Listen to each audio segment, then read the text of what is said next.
Hello বন্ধুরা, তো দেখো আজকে ছিল আমাদের বাড়িতে বিপত্তারিণী পুজো। মানে আমরা ফার্স্টের যে ডেটটা ছিল স্যাটারডেতে, সেটাতেই কিন্তু করেছিলাম। আর এটা আমাদের বাড়ি বলতে হচ্ছে আমার বাবার বাড়িতে কিন্তু বিপত্তারিণী পুজো হয়। তো আমি আগের দিনই চলে গিয়েছিলাম শ্বশুরবাড়ি থেকে বাড়িতে। তো তার পরের দিন দেখো সকাল সকাল পুজোর সমস্ত ভার কিন্তু আমার ছিল। তো সকালে উঠেই স্নান করে নিয়ে আগে বাজারগুলো দেখে মিলিয়ে নিলাম যে মা সব ঠিকঠাক এনেছে কিনা।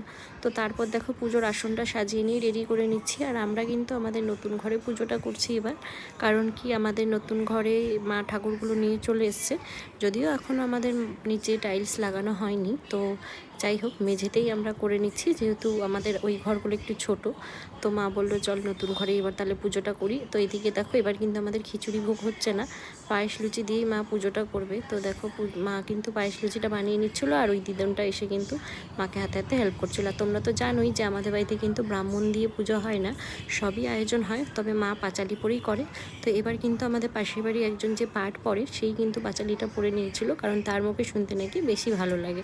তো যাই হোক, দেখো সবাই মিলে পুজো দেখছে এবং পাঁচালি পড়ে নিচ্ছে। তো তারপর আমি মা আমরা একটু আরতি করে নিলাম। তো তারপর এইভাবে আমাদের পুজোটা কমপ্লিট হয়ে গেল।